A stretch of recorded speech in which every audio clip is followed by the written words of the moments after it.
Episode തുടങ്ങുന്നത് തന്നെ സയോൻ ഒരു മരണാനന്തര ചടങ്ങിലൊക്കെ പങ്കെടുക്കുന്നത് കാണിച്ചുകൊണ്ടാണ്. അങ്ങനെ ചടങ്ങൊക്കെ കഴിഞ്ഞ് സയോനും പ്രസിഡന്റും നടക്കുമ്പോഴാണ് സയോന്റെ ഫോണിലേക്ക് ഹീജുവിന്റെ അച്ഛൻ നിൽക്കുന്ന നഴ്സിംഗ് ഹോമിൽ നിന്നൊക്കെ കോൾ വരുന്നത്. അച്ഛനെ കാണാനില്ല എന്നും ഹീജുവിനെ വിളിച്ചിട്ട് കിട്ടുന്നില്ല, സയോന്റെ നമ്പർ എമർജൻസി നമ്പറായിട്ട് കൊടുത്തത് കൊണ്ടാണ് സയോനെ വിളിക്കുന്നത് എന്നൊക്കെയാണ് അവർ പറഞ്ഞത്. തന്റെ ഫാദറിന്റെ ഒരു പ്രശ്നത്തിലൊക്കെ പെട്ടു എന്ന് തോന്നുന്നു എന്ന് സയോൻ പറയുന്നത് കേട്ട് അങ്ങനെയാണെങ്കിൽ ഓഫീസ് വണ്ടി എടുത്ത് പോയിക്കോളൂ, അങ്ങനെയാണെങ്കിൽ പെട്ടെന്ന് തന്നെ എത്താം എന്നൊക്കെ പ്രസിഡന്റ് പറയുന്നു. അതുപ്രകാരമാണ് സയോൻ പോലീസ് എസ്കോർട്ടോട് കൂടിയൊക്കെ അവിടേക്ക് എത്തുന്നത്. ഹീജു തന്റെ വൈഫാണെന്നൊക്കെ പറഞ്ഞ് അവളെ കാറിലൊക്കെ ആക്കിയതിനു ശേഷം ആ പോലീസ് ഓഫീസറിനടുത്ത് വന്ന് സയോൻ, ഞാൻ എത്രയും പെട്ടെന്ന് തന്നെ സ്റ്റേഷനിൽ വന്ന് കേസൊക്കെ ഫയൽ ചെയ്തോളാം, അതുവരെ ഞങ്ങളുടെ ഈ പേഴ്സണൽ കാര്യങ്ങൾ പ്രൈവറ്റ് ആയിട്ട് തന്നെ വെക്കണം എന്നൊക്കെ അവരോട് പറയുന്നു. അവരതിന് ഓക്കെ ആണെന്നൊക്കെ പറയുന്നുണ്ട്. അതിലൊരു ഓഫീസർ, ഈ സിറ്റുവേഷൻ നല്ലതല്ല എന്നൊക്കെ അറിയാം, എന്നാലും ഞാൻ നിങ്ങളുടെ കൂടെ ഒരു ഫോട്ടോ എടുത്തോട്ടെ എന്നൊക്കെ ചോദിക്കുകയാണ്.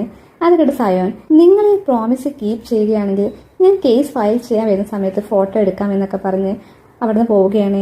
സയോൻ കാറിലൊക്കെ വന്ന് ഹീജുവിനോട്, അച്ഛൻ ഇവിടെ സേഫ് അല്ല, നമുക്ക് അച്ഛനെ പുതിയൊരു നഴ്സിംഗ് ഹോമിലേക്ക് ആക്കാം എന്നൊക്കെ പറയുന്നു. അത് കേട്ട് ഹീജു വീണ്ടും കരയാനൊക്കെ തുടങ്ങുകയാണ്. ഹീജു സൗണ്ടൊക്കെ ഉണ്ടാക്കി കരയുന്നതിനാൽ സയോൻ ആലോചിക്കുന്നുണ്ട്, അപ്പോൾ ഹീജുവിന് സൗണ്ടൊക്കെ ഉണ്ടാക്കാൻ പറ്റുമോ എന്ന്. അവളുടെ സൗണ്ട് കേട്ട് സയോന് സന്തോഷമൊക്കെ ആവുന്നുണ്ട്. 20 വർഷമായി ഒരു പരിചയം ഉണ്ടെങ്കിലും ആദ്യമായിട്ടാണ് സയോൻ അവളുടെ സൗണ്ടൊക്കെ കേൾക്കുന്നത്. ഇത് കേട്ട് അവൾ കരച്ചിലൊക്കെ നിർത്തുമ്പോൾ സയോൻ അവന്റെ കർച്ചീഫൊക്കെ ഹീജുവിന് കൊടുത്ത്, നിന്നെ ഇപ്പൊ കാണാൻ നല്ല വൃത്തികേടായിട്ടുണ്ട്, നിന്നോട് കരച്ചിൽ നിർത്താനൊന്നും ഞാൻ പറഞ്ഞിട്ടില്ല, നിനക്ക് എത്ര വേണമെങ്കിലും കരഞ്ഞോളൂ. ഇത് കേൾക്കേണ്ട താമസം ഹീജു വീണ്ടും കരയാൻ തുടങ്ങുകയാണ്. അങ്ങനെ സയോൻ അവിടുന്ന് കാറൊക്കെ എടുത്ത് പോകുന്നു. അങ്ങനെ നമ്മുടെ യൂറി ആണെങ്കിൽ അവൾ സ്ഥിരം കഴിക്കാൻ വരുന്ന റെസ്റ്റോറന്റിലേക്ക് ഫുഡൊക്കെ കഴിക്കാൻ വരികയാണ്. അവിടെയുള്ള വെയിറ്റേഴ്സിനോട് നല്ല കമ്പനിയായിട്ടൊക്കെ സംസാരിച്ച ശേഷം അവൾ ഫുഡൊക്കെ ഓർഡർ ചെയ്ത് ടേബിളിലേക്ക് പോകുമ്പോഴാണ് അവിടെ സാങ്ങു ഇരിക്കുന്നത് കാണുന്നത്. നീ എന്താ ഇവിടെ എന്റെ പിന്നാലെ വന്നതാണോ? എന്തായാലും നമ്മൾ അടുത്ത ദിവസം സൈറ്റൊക്കെ വിസിറ്റ് ചെയ്യാൻ പോകുകയല്ലേ എന്നൊക്കെ ഈ ഒരു സംഘനെ തട്ടി പറയുന്നൊക്കെ ഉണ്ട്. സംഭവം ചിരിക്കുന്നത് കണ്ട് അവൾ മുഖം മാറ്റി, ഞാൻ തമാശ പറഞ്ഞതാണെന്നൊക്കെ പറയുന്നു. അങ്ങനെ യൂറിയുടെ ഫുഡൊക്കെ വരുന്നു. യൂറിയുടെ ഫുഡൊക്കെ കണ്ട് സാങ്ങു, എന്താ നിന്റെ ബർത്ത്ഡേ ആണോ ഇത്രയും ഫുഡൊക്കെ ഓർഡർ ചെയ്ത് എന്നൊക്കെ ചോദിക്കുന്നുണ്ട്. ഇതൊക്കെ എനിക്ക് തന്നെ കഴിക്കാൻ വാങ്ങിയതാന്നൊക്കെ യൂറി പറയുന്നു. അങ്ങനെ സാങ്ങുവിന്റെ ഫുഡിൽ അവൾ കൈയിട്ട വാല നോക്കുന്നുണ്ടെങ്കിലും സാങ്ങു അതൊക്കെ തടയുന്നുണ്ട്. നിനക്ക് കോളേജിൽ ക്രഷ് ഉണ്ടായി തോന്നിയത് അത് ഹീജുവിനോടല്ലേ എന്നൊക്കെ യൂറി ചോദിക്കുന്നത് കേട്ട് സാങ്ങു ഒന്ന് ഷോക്ക് ആവുന്നൊക്കെ ഉണ്ട്. അതുപോട്ടെ, നിനക്ക് എന്തുകൊണ്ട് സയോനോട് ഇത്രയ്ക്ക് ഇഷ്ടം എന്നൊക്കെ സാങ്ങു ചോദിക്കുമ്പോൾ യൂറി ആ സ്റ്റോറിയൊക്കെ പറയുകയാണ്. സയോൻ പ്രസിഡന്റിന്റെ ഓഫീസിൽ വർക്ക് ചെയ്യുന്നതിന് മുമ്പ് HBCയിലായിരുന്നു വർക്ക് ചെയ്തിരുന്നത്. യൂറിയുടെ ഇന്റർവ്യൂ ടൈമിൽ സയോൻ അവളോട് അതും ഇതും ചോദിച്ച് അവളെ പാടുപെടുത്തുന്നുണ്ട്. യൂറി അങ്ങനെ കരയാനായ വക്കിലൊക്കെ ഏറ്റിട്ടായിരുന്നു അവിടുന്ന് പോയത്. യൂറി അങ്ങനെ കരഞ്ഞുകൊണ്ട് വാഷ്റൂമിൽ നിന്നൊക്കെ ഇറങ്ങി വരുമ്പോൾ സയോൻ അവളുടെ നേരെ വരുന്നതൊക്കെ കാണുന്നു. അവൾ സയോനെ മൈൻഡ് ചെയ്യാൻ നടക്കുന്നൊക്കെ ഉണ്ട്. നാളെ 2 മണിക്ക് എന്റെ ക്യാബിനിൽ എത്തണമെന്ന് പറയുമ്പോൾ രാവിലെ 2 മണിക്കോ എന്നൊക്കെ യൂറി ചോദിക്കുന്നുണ്ട്. നീ കുറെ ബെറ്റർ ആവാനുണ്ട്, ഒരു റിപ്പോർട്ടെന്ന് പറയുമ്പോൾ സ്ക്രിപ്റ്റ് നോക്കി വായിക്കുന്നതല്ല, ഇപ്പൊ തന്നെ കരഞ്ഞ് നിന്റെ കോലം കണ്ടില്ലേ, നിനക്ക് കാര്യങ്ങളൊക്കെ ഞാൻ പഠിപ്പിച്ചു തരാം എന്ന് പറഞ്ഞ് സയോൻ അവിടെ പോവുകയാണ്. യൂറിക്ക് ആദ്യമൊന്നും സയോനെ ഇഷ്ടമില്ലെങ്കിലും പിന്നീട് ഇപ്പൊ അവൾ നിൽക്കുന്ന നിലയിലേക്ക് എത്താൻ സയോൻ അവളെ കുറെ സഹായിച്ചിട്ടുണ്ട്. അതുകൊണ്ടാണ് അവൾക്ക് സയോനെ ഫാനൊക്കെ ആയി മാറിയത്. പക്ഷെ സയോനാണെങ്കിൽ അവിടുത്തെ ജോലി റിസൈൻ ചെയ്ത് സ്പോക്സ് പേഴ്സൺ ആയിട്ട് മാറുകയും ചെയ്തു. കൂടാതെ മാരേജും കഴിച്ചു എന്നൊക്കെ യൂറി പറഞ്ഞ കേട്ട് അവൻ ആരെയാ മാരേജ് ചെയ്തതെന്നൊക്കെ സാങ്ങു ചോദിക്കുന്നുണ്ട്. ഇത് കേട്ട് യൂറി സീക്രട്ട് ആയിട്ട് അവരുടെ ഫാമിലി ഫുള്ള് റിച്ചാണ്, അതുകൊണ്ട് തന്നെ ചെങ്വോൺ ഡെയിലി ന്യൂസിന്റെ ചെയർമാൻ ഹോങ്ങിന്റെ മൂത്ത മകളെയാണ് സയോൻ കല്യാണം കഴിച്ചെന്നൊക്കെ യൂറി പറയുന്നു. സയോൻ ഹീജുവിനെയും കൂട്ടി നേരെ വരുന്ന ഒരു ഹോട്ടലിലേക്കൊക്കെയാണ്. സയോന്റെ പാരന്റ്സിനെ മീറ്റ് ചെയ്യുന്ന ഡേ ആയിരുന്നു അത്. സയോൻ റൂമിൽ എത്തിയിട്ട് അവളോട് പോയി ഫേസൊക്കെ കഴുകു, കരഞ്ഞതിന്റെ മുഖമൊക്കെ ആകെ കോളായി നിൽക്കുന്നുണ്ടെന്ന് പറയുന്നു. അവൾ ഫേസൊക്കെ കഴുകി വന്നപ്പോൾ നിന്റെ ഫോൺ എടുക്ക്, നിന്നോട് കുറച്ച് ക്വസ്റ്റ്യൻസ് ഒക്കെ ചോദിക്കാനുണ്ടെന്നൊക്കെ സയോൻ പറയുകയാണ്. നിനക്ക് ആ കിഡ്നാപ്പറെ കുറിച്ച് എന്തെങ്കിലും അറിയുമോ? ആദ്യം നിന്നെ കിഡ്നാപ്പ് ചെയ്തു, പിന്നെ എന്റെ ഓഫീസിൽ വന്നു, ഇപ്പൊ നിന്റെ അച്ഛനെയും കിഡ്നാപ്പ് ചെയ്തിരിക്കുന്നു. പ്രശ്നങ്ങളൊക്കെ കോംപ്ലിക്കേറ്റ് ആവുകയാണ്. ഇനി വിക്ടിം ഞാനല്ല നീയാണ് എന്നുണ്ടെങ്കിൽ പോലീസ് നിന്റെ പിന്നാലെ ആയിരിക്കും. അതുകൊണ്ട് നിനക്ക് എന്താ അറിയുന്നത് അതൊക്കെ എന്നോട് പറയണമെന്നൊക്കെ പറയുന്നു. ഹീജു ഇതൊക്കെ കേട്ട് മിണ്ടാതിരിക്കുന്നത് കണ്ട്, അപ്പൊ നിനക്ക് എന്തോ അറിയും, നിന്നെ ഫോഴ്സ് ചെയ്ത് പറയിപ്പിക്കാനൊക്കെ എനിക്കറിയാം, പക്ഷെ ഞാൻ അങ്ങനെ ഒന്നും ചെയ്യുന്നില്ല എന്നൊക്കെയാണ് സയോൻ പറയുന്നത്. ഹീജു വാഷ്റൂമിൽ പോയ ടൈമിൽ സയോൻ ഫുഡൊക്കെ ഓർഡർ ചെയ്തിരുന്നു. ആ ഫുഡൊക്കെ ഇപ്പൊ വന്നിരിക്കുകയാണ്. ഈ ഫുഡൊക്കെ കഴിച്ച് നീ ഇവിടെ റെസ്റ്റ് എടുത്തോ, ഞാൻ ആദ്യം പോയിക്കോളാം, നീ ഇവിടെ റെസ്റ്റ് എടുത്ത് റിലാക്സ് ഒക്കെ ആയതിനു ശേഷം വന്നാൽ മതി എന്നൊക്കെ പറഞ്ഞ് സയോൻ അവിടെ നിന്ന് പാരന്റ്സിനെ കാണാൻ പോവുകയാണ്. പോകുന്ന വഴി സയോന്റെ പിക്ചറൊക്കെ ആരും എടുക്കുന്നൊക്കെ ഉണ്ട്. അങ്ങനെ സയോൻ അച്ഛന്റെ അമ്മയുടെ എത്തുമ്പോൾ ഹീജുയോടെ അവളെ വിളിക്കുന്നൊക്കെ അവന്റെ അച്ഛൻ പറയുന്നുണ്ട്. എന്നാൽ സയോൻ അത് കേട്ടിട്ടും അവളെ വിളിക്കാൻ തയ്യാറാകുന്നില്ല. അവൾക്ക് സുഖമില്ല, അതുകൊണ്ട് അവൾക്ക് പിന്നീട് വന്നോളും എന്നൊക്കെയാണ് സയോൻ പറഞ്ഞത്. സയോന്റെ അച്ഛൻ പ്രസിഡന്റ് ഇലക്ഷനൊക്കെ നിൽക്കുന്നുണ്ട്, അതുകൊണ്ട് അതിന്റെ ക്യാമ്പയിൻ ഒക്കെ വരികയാണ്. അതുകൊണ്ട് സയോനോട് തന്നെ പ്രൊമോട്ട് ചെയ്യാനൊക്കെയാണ് അച്ഛൻ പറയുന്നത്. എല്ലാ മക്കളും അവരുടെ പാരന്റ്സിനൊക്കെ പ്രൊമോട്ട് ചെയ്യും. നിനക്ക് ഡാൻസിങ്ങും സിംഗിങ്ങും കുക്കിങ്ങും ഒക്കെ അറിയാമല്ലോ, അതുകൊണ്ട് വീഡിയോ ഷൂട്ട് ചെയ്യുന്ന ടൈമിൽ നീ ഞങ്ങളുടെ കൂടെ വരണമെന്നൊക്കെയാണ് സയോന്റെ അച്ഛൻ പറയുന്നത്. സയോനാണെങ്കിൽ ഇതിനൊന്നും ഒരു താല്പര്യവുമില്ല. ഇത് പറഞ്ഞു നിൽക്കുന്ന സമയത്താണ് ഹീജു അവിടേക്ക് വരുന്നത്. ഹീജുവിനെ കണ്ടപ്പോൾ തന്നെ സയോന്റെ അച്ഛൻ ഹീജുവിനെ കുത്തി പറഞ്ഞ് പറയാൻ തുടങ്ങി. ഓരോരുത്തരുടെ മക്കളും മരുമക്കളും ഒക്കെ അവരെ പ്രൊമോട്ട് ചെയ്യും, പക്ഷെ എനിക്കാണെങ്കിൽ എന്റെ മകൻ മാത്രമേ ഉള്ളൂ. ചെയർമാൻ ആണെങ്കിൽ ആദ്യം അയാളുടെ മൂത്ത മകളെ വിവാഹം കഴിച്ചു തരാമെന്നൊക്കെ പറഞ്ഞു. പിന്നീട് ആർക്കും വേണ്ടാത്ത സംസാരിക്കാൻ പറ്റത്തത് നിന്നെ എന്റെ മകന് വേണ്ടി വിവാഹം കഴിപ്പിച്ചു തന്നു. അങ്ങനെ ഓരോന്ന് പറഞ്ഞ് ഹീജുവിനെ കുറ്റപ്പെടുത്തിക്കൊണ്ട് നിൽക്കുമ്പോഴാണ് അവിടേക്ക് ഒരു സ്റ്റാഫ് സയോന് ഒരു ക്യാമറ ഒക്കെ കൊണ്ടു കൊടുക്കുന്നത്. നേരത്തെ സയോൻ അവിടേക്ക് വരുമ്പോൾ സയോന്റെ ഫോട്ടോ ആരെടുക്കുന്നതെന്നൊക്കെ പറഞ്ഞിരുന്നല്ലോ, അതൊക്കെ സയോൻ കണ്ടിരുന്നു. അത് സയോൻ അടുത്ത സ്റ്റാഫിനോടൊക്കെ പറഞ്ഞിരുന്നു. സ്പോക്ക് പേഴ്സൺ സയോൻ തന്റെ അച്ഛനെ മീറ്റ് ചെയ്തു. സയോൻ പ്രസിഡൻഷ്യൽ ക്യാമ്പയിനിൽ അച്ഛന്റെ കൂടെ ഉണ്ടാകുമോ എന്ന ഹെഡിങ് ആയിരുന്നില്ല അച്ഛന് വേണ്ടത് എന്നൊക്കെ പറയുകയാണ് സയോൻ. ഇതൊക്കെ പറഞ്ഞ് ഹീജുവിനെയും പിടിച്ച് അവിടുന്ന് പോകുമ്പോൾ അവന്റെ അച്ഛൻ ദേഷ്യം വന്ന് കയ്യിലുള്ള വൈൻ ഗ്ലാസ് ഒക്കെ അവർക്ക് നേരെ എറിയുന്നുണ്ട്.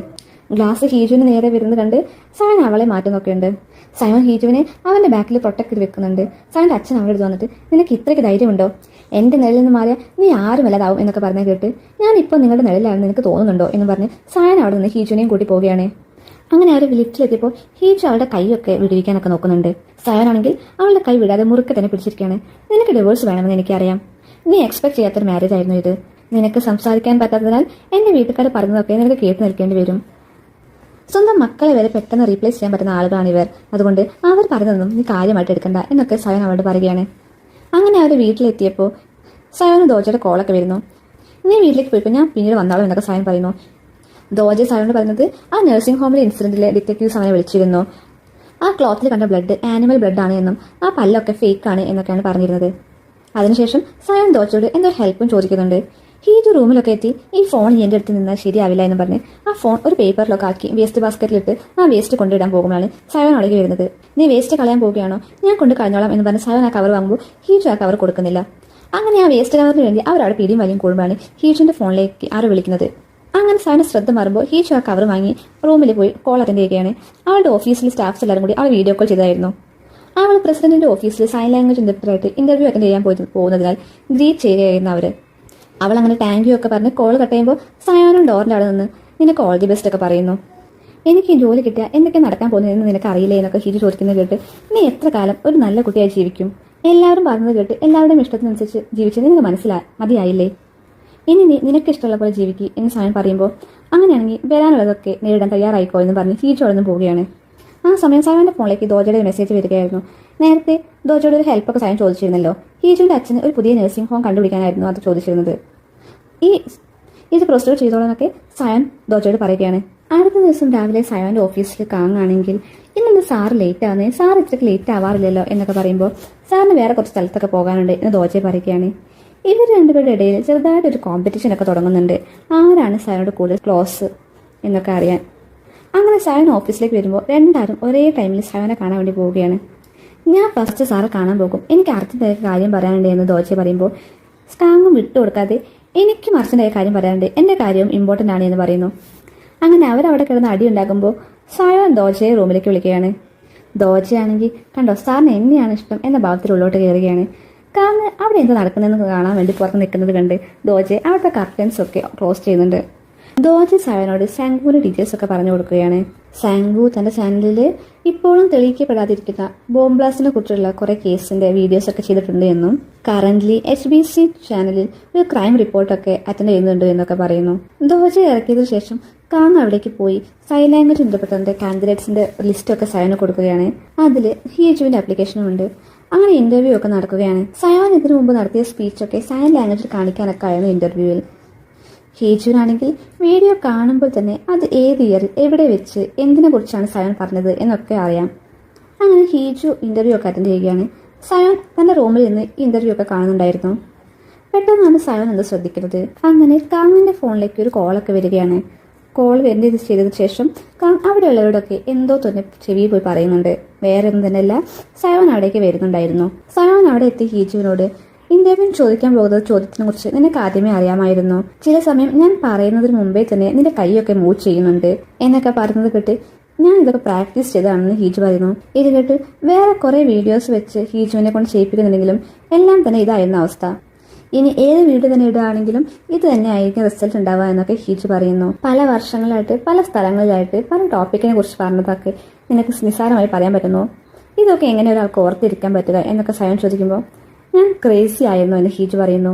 ഇത് കേട്ട സയോൻ നീ എന്താ പറഞ്ഞതെന്ന് ചോദിക്കുമ്പോൾ ആള് വീണ്ടും ഞാൻ ക്രേസി ആയിരുന്നു. ഞാൻ നിങ്ങളുടെ വീഡിയോ കണ്ടിട്ടായിരുന്നു പ്രാക്ടീസ് ചെയ്യാറ്. നിങ്ങളുടെ സ്പീച്ചൊക്കെ എനിക്ക് വളരെ ഇഷ്ടമായിരുന്നു. ഒരു ഗവൺമെന്റ് ഏജൻസിയിൽ സൈൻ ലാംഗ്വേജറായിട്ട് വർക്ക് ചെയ്യണമെന്ന് എന്റെ സ്വപ്നമായിരുന്നു. അതുകൊണ്ട് തന്നെ ഞാൻ നിങ്ങളുടെ വീഡിയോസൊക്കെ കണ്ടിന്യൂസ് ആയിട്ട് പ്രാക്ടീസ് ചെയ്യാറുണ്ടായിരുന്നു. ഇതൊക്കെ കേട്ട് സയോൻ നിനക്ക് തീരെ സംസാരിക്കാൻ പറ്റില്ലേ? അഥവാ നിന്നെ അപ്പോയിന്റ് ചെയ്യുകയാണെങ്കിൽ ഞങ്ങൾ എങ്ങനെ നിന്നോട് കമ്മ്യൂണിക്കേറ്റ് ചെയ്യും എന്നൊക്കെ ചോദിക്കുന്നുണ്ട്. സയോൻ ഇങ്ങനെ ഓരോന്ന് ചോദിക്കുന്നത് കേട്ട് കാങ് ദോജയ്ക്ക് മെസ്സേജ് അയക്കുന്നുണ്ട്. എന്താണെന്നറിയില്ല സാർ, ഇത് ഏതാണ്ട് ഫിക്സ് ചെയ്ത ടൈപ്പാണ് എന്നൊക്കെ. ഇതൊക്കെ കേട്ട് ഹീജു സൈൻ ലാംഗ്വേജ് അത്ര പാടൊന്നുമല്ല, ഞാൻ വേണമെങ്കിൽ നിങ്ങളെ പഠിപ്പിക്കാം. അങ്ങനെ ആകുമ്പോൾ ഞാൻ പറയുന്നത് തെറ്റാണോ ശരിയാണോ എന്ന് നിങ്ങൾക്ക് മനസ്സിലാക്കുകയും ചെയ്യാം എന്നൊക്കെ പറയുന്നു. സയോൻ ആൾ ഒന്നും കൂടി ടെസ്റ്റ് ചെയ്യാൻ വേണ്ടിയിട്ട് ഞാൻ ഇതുവരെ വായിക്കാത്ത ഒരു ഡോക്യുമെന്റ് വായിക്കാം, അതിപ്പോൾ ഞാൻ ഇന്റർപ്രറ്റ് ചെയ്യാൻ പറ്റുമെന്ന് ചോദിക്കുമ്പോൾ ഹീജു ഓക്കെ എന്നൊക്കെ പറയുന്നു. കപ്പിൾസ് ഡേ എന്ന് പറഞ്ഞിട്ടുണ്ടെങ്കിൽ വിവാഹ ബന്ധത്തിന്റെ ഇമ്പോർട്ടൻസ് കാണിക്കാനുള്ള ഒരു ദിവസമാണ്. ഇപ്പോ ഇവിടെ ഒരു കപ്പിളുണ്ട്. അവർ രണ്ടുപേരും ഓപ്പൺ അപ്പ് ആവാൻ പറ്റാത്ത രീതിയിലാണ് വളർന്നത്. അവർ പരസ്പരം ഫീലിംഗ്സ് ഒക്കെ പറഞ്ഞിരുന്നെങ്കിൽ സാധാരണ ഒരു കപ്പിളായിട്ട് അവർക്ക് ജീവിക്കാൻ പറ്റുമായിരുന്നു. പക്ഷെ ഇതുവരെ അവർ രണ്ടുപേരുടെയും മനസ്സിൽ എന്താണെന്ന് അറിയാൻ അവർ ഇതുവരെ ശ്രമിച്ചിട്ടില്ല. ഐറണി എന്താണെന്ന് വെച്ചാൽ അവർ രണ്ടുപേരുടെയും സ്വഭാവം ഒരുപോലെയാണ് എന്നൊക്കെയാണ് സയോൻ പറഞ്ഞത്. ഇത് ആക്ച്വലി ഇവരെ കുറിച്ച് തന്നെയാണ് സയോൻ പറഞ്ഞത്. അത് ഹീജുവിന് മനസ്സിലായിട്ടുണ്ട്. ഇതൊക്കെ വായിച്ച് സയോൻ റൂമിൽ നിന്ന് പോവുകയാണ്. പുറത്തെത്തി സയോൻ ഹീജു അന്ന് പറഞ്ഞ കാര്യമാണ് ഓർക്കുന്നത്. എന്നെക്കാൾ ബെറ്റർ ആയിട്ട് ഈ സ്ഥാനത്തേക്ക് വേറെ ആരും ഉണ്ടാകില്ല എന്ന്. ഹീജു എന്നെ ഇത്രത്തോളം മനസ്സിലാക്കിയോ എന്നോർത്ത് സയോൻ സന്തോഷമൊക്കെ ആവുന്നുണ്ട്. അങ്ങനെ ഇനി 3 വർഷത്തിന് ശേഷം നാട്ടിലേക്കൊക്കെ മടങ്ങി വരുന്നുണ്ട്. ഹീജു അവരുടെ അച്ഛനെയൊക്കെ മീറ്റ് ചെയ്യാൻ പോയിരിക്കുകയാണ്. അച്ഛനോട് സംസാരിച്ച് നിൽക്കുമ്പോഴാണ് അവിടെ പെർഫ്യൂമും ടവലൊക്കെ കാണുമ്പോൾ ഇതൊക്കെ ആര് കൊണ്ടുവന്നതെന്ന് ചോദിക്കുമ്പോൾ സയോൻ പറഞ്ഞ വാക്കാണ് അച്ഛൻ പറയുന്നത്. ഒന്നുകൊണ്ട് പേടിക്കണ്ട, അച്ഛനെയും ഹീജുനെയും ഞാൻ പ്രൊട്ടക്ട് ചെയ്തോളാമെന്ന്. ഇത് കേട്ട് ഹീജു അവനവിടെ വന്നിരുന്നോ? അവനെ എനിക്ക് മനസ്സിലാവുന്നില്ല. ചില സമയത്ത് വാമാണ്, ചില സമയത്ത് കൂളാണ്. എനിക്ക് അവനെ അറിയാമെന്നാണ് ഞാൻ വിചാരിച്ചത്, പക്ഷെ എനിക്ക് അവനെ ഫുള്ളായിട്ട് അറിയില്ല. ഇനി സയോന്റെ ഓഫീസൊക്കെയാണ് കാണിക്കുന്നത്. കാങ് സയോന് ഇന്റർവ്യൂ എടുത്തുള്ള ആൾക്കാർ ലിസ്റ്റ് ഒക്കെ കൊണ്ടു കൊടുക്കുകയാണ്. അപ്പൊ സയോനോട് ഹീജുവിനെ കുറിച്ചൊക്കെ ചോദിക്കുന്നുണ്ട്. ഹീജുവിനെ ഇഷ്ടമായോ എന്നൊക്കെ കാങ് ചോദിക്കുമ്പോൾ ഇതൊക്കെ എന്താ ഇപ്പൊ ചോദിക്കുന്നത് എന്നൊക്കെ സയോൻ ചോദിക്കുന്നത് കേട്ട് കാങ് പുറത്തേക്ക് നോക്കുകയാണ്. അപ്പൊ കാങ് മാത്രല്ല അവിടെ സ്റ്റാഫൊക്കെ ചെവി കൂർപ്പിച്ച് പുറത്ത് നിൽക്കുന്നുണ്ടായിരുന്നു. സയോനെ കണ്ടപ്പോൾ അവരൊക്കെ പെട്ടെന്ന് തന്നെ മാറുകയാണ്. ഞങ്ങൾ ആക്ച്വലി ബെറ്റ് വെച്ചിരുന്നു എന്നൊക്കെ കാങ് അറിയാതെ പറയുമ്പോൾ എന്തിനെ കുറിച്ച് ബെറ്റ് എന്നൊക്കെ സയോൻ ചോദിക്കുന്നത് കേട്ട് ബെറ്റോ? ആര് ബെറ്റ് വെച്ചു? എന്തിനെ കുറിച്ച് ബെറ്റ് വെച്ചു എന്നൊക്കെ പറഞ്ഞ് സയോൻ ബെറ്റിൽ അവിടെ നിന്ന് മുങ്ങുന്നുണ്ട്. ഡോറിന്റെ അവിടെ എത്തിയിട്ട് എനിക്ക് എന്തായാലും ഹീജുവിനെ ഇഷ്ടമായി. ഹീജു എന്തായാലും സാറെ കുറിച്ച് നന്നായിട്ട് മനസ്സിലാക്കിയിട്ടുണ്ട് എന്ന് കാങ് പറയുമ്പോൾ എനിക്കും അവളെ ഇഷ്ടമായി എന്ന് സയോൻ പറയുകയാണ്. കാങ് കൊണ്ടുവന്ന് ലിസ്റ്റൊക്കെ നോക്കുമ്പോൾ സയോൻ ചെറുപ്പത്തിൽ നടന്നൊരു ഇൻസിഡന്റ് ഒക്കെ ഓർക്കുകയാണ്. സയോന്റെ ഫാമിലിയും ഹീജുവിന്റെ ഫാമിലിയും ഒക്കെ ഒരു ഫംഗ്ഷനൊക്കെ അറ്റൻഡ് ചെയ്യുകയാണ്. അവിടെ നിന്നും ഫുഡൊന്നും കഴിക്കാതെ സയോൻ മുകളിലേക്കൊക്കെ പോകുന്നുണ്ട്. അവിടേക്ക് സയോന്റെ അമ്മ ഒരു പ്ലേറ്റിൽ ഫുഡായിട്ട് സയോന്റെ അടുത്ത് പോയിട്ട് ഇത് കഴിക്കുക, എന്റെ മകന് ഫിഷ് ഇഷ്ടമാണ് എന്ന് പറഞ്ഞ് സയോന് കൊടുക്കുകയാണ്.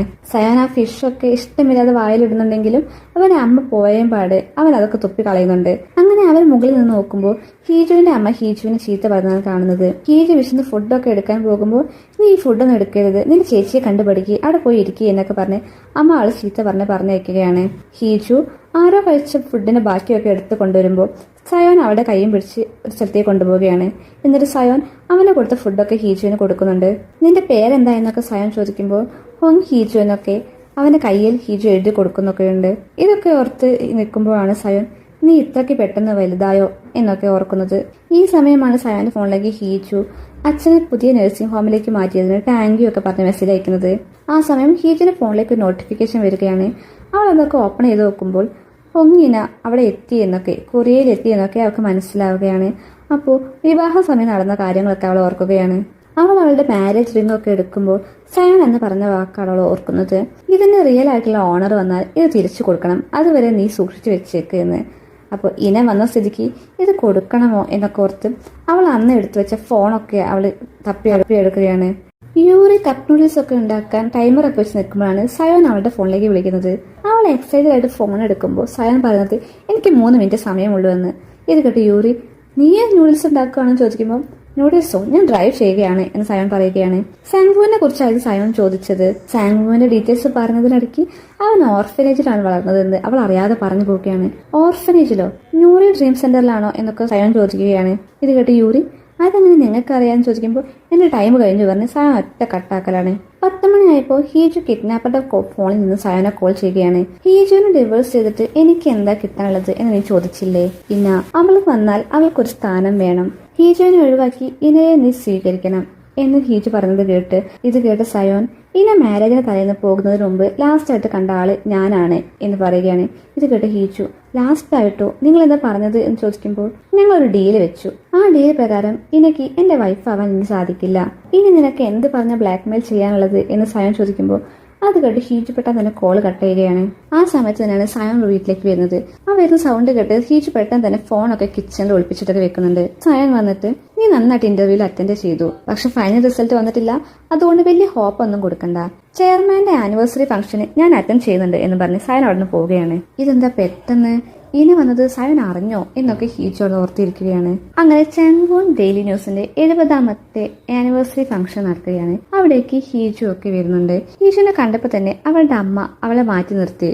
നിന്റെ അച്ഛനെ നഴ്സിംഗ് റൂം മാറ്റി എന്നൊക്കെ പറഞ്ഞു. ഇതൊക്കെ ശരിയാണെന്ന് ചോദിക്കുമ്പോൾ നിങ്ങളുടെ മരുമകൻ തന്നെയാണ് മാറ്റിയത് എന്ന് ഹീജു പറയുന്നു. ഇത് കേട്ട് അവൻ എങ്ങനെ ഇതറിഞ്ഞ് ചെയർമാൻ എന്താക്കുന്നു നിനക്ക് അറിയില്ലേ എന്നൊക്കെ ചോദിക്കുമ്പോൾ ഹീജു നിങ്ങൾ തന്നെ സയോൺ ചോദിച്ചു നോക്ക് എന്ന് പറയുന്നു.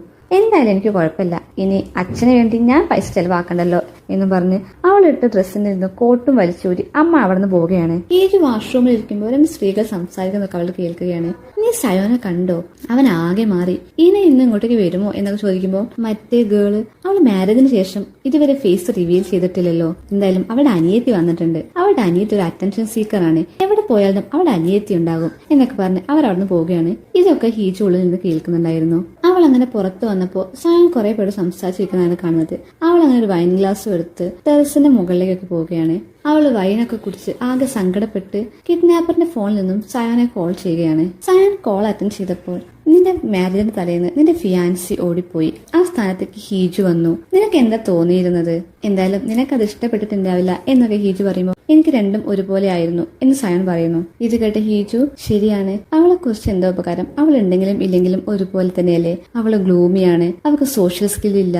എനിക്ക് പകരം വന്ന ഒരു പേജ് മാത്രമാണ് അവൾ. പക്ഷെ ഏറ്റവും കോമഡി എന്താന്ന് വെച്ചാൽ ഈ കാര്യമൊക്കെ അവൾക്ക് തന്നെ അറിയാമായിരുന്നു. അവൾക്ക് അവിടെ നിന്ന് ഓടിപ്പോകാൻ തോന്നാറുണ്ടായിരുന്നു. അവൾക്ക് ഈ റിച്ച് ഫാമിലീസ് ഒന്നും ഇഷ്ടമില്ല, പക്ഷെ ലക്ഷറി ലൈഫ് അവൾക്ക് ഓക്കെയുമാണ്. അവൾക്ക് പൈസയോട് ആർത്തിയാണ് എന്നൊക്കെ പറഞ്ഞ് അപ്പുറത്ത് നിന്ന് സയോന്റെ സൗണ്ട് ഒന്നും കേൾക്കാത്തതിനാൽ ഹലോ എന്ന് വീണ്ടും ഹീജു ചോദിക്കുമ്പോൾ സയോൻ പറയാൻ തുടങ്ങുകയാണ്. ഹീജു ഗ്ലൂമി ഒന്നുമല്ല, അവൾക്ക് സോഷ്യൽ സ്കില്ലും കുറവല്ല. ആളുകളൊക്കെ അവളോട് റൂഡായിട്ടാണ് പെരുമാറുന്നത്, അതുകൊണ്ടാണ്. കൂടാതെ അവൾക്ക് പണത്തിനോടൊന്നും ആർത്തിയുമില്ല. അവളുടെ അമ്മയെ ഒരുപാട് സ്നേഹിക്കുന്നുണ്ട്. ഒരുപാട് ബഹളം വെക്കുന്ന ഈ ആളുകളിൽ നിന്നൊക്കെ അവൾ തികച്ചും വ്യത്യസ്തമാണ്. ചില സമയങ്ങളിൽ ഈ ഗ്രീഡിയായ ആളുകളുടെ കൂടെ നിന്ന് സംസാരിക്കുമ്പോഴും അവരുടെ കൂടെ ഭക്ഷണം കഴിക്കുമ്പോഴൊന്നും എനിക്ക് പറ്റാറില്ല. പകരം അവരുടെ കൂടെ എത്തുമ്പോൾ എനിക്കൊരു ആശ്വാസമൊക്കെ കിട്ടാറുണ്ട്. നീ എന്താണ് പറഞ്ഞത്?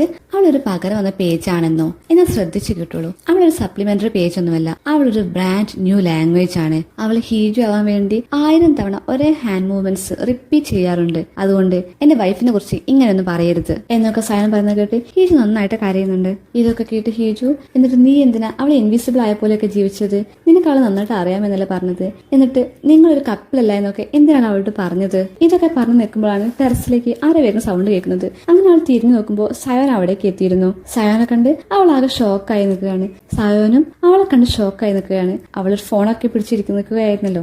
ഇനി ഒരു ഫ്ലാഷ് ബാക്ക് ആണ് കാണിക്കുന്നത്. സയോൻ തന്നെ വാക്ക് കൊടുത്ത പോലെ തന്നെ ആ പോലീസ് ഓഫീസേഴ്സിന്റെ കൂടെ നിന്ന് ഫോട്ടോസ് ഒക്കെ എടുക്കുകയാണ്. അതിലൊരു പോലീസ് ഓഫീസർ നിങ്ങളുടെ വൈഫിന് ഇപ്പൊ എങ്ങനെയുണ്ട് എന്നൊക്കെ ചോദിക്കുമ്പോൾ എന്റെ വൈഫിന് ഇപ്പൊ കുഴപ്പമൊന്നുമില്ല, ഓക്കെ ആണ് എന്നൊക്കെ സയോൻ പറയുന്നുണ്ട്. ശരിക്കും ഞങ്ങൾ നന്നായിട്ട് പേടിച്ചു പോയി.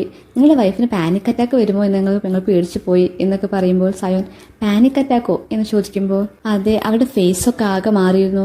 കൂടാതെ ഉറക്കെ കരഞ്ഞതുകൊണ്ട് ഞങ്ങൾ ആകെ പേടിച്ചു പോയി. ഞങ്ങൾ സൈഡിൽ വണ്ടി നിർത്തി അവളെ പുറത്തേക്ക് ആക്കുകയാണ് ചെയ്തിരുന്നത്. ഇത് കേട്ട സയോൻ നിങ്ങൾ എന്താ ഇപ്പൊ പറഞ്ഞേ എന്ന് ചോദിക്കുമ്പോൾ പോലീസ് ഓഫീസേഴ്സ് പാനിക് അറ്റാക്ക് ആണോ എന്ന് ചോദിക്കുമ്പോൾ അതല്ല, നിങ്ങൾ എന്താ പറഞ്ഞേ? എന്റെ വൈഫ് ഉറക്കെ കരഞ്ഞു എന്നോ?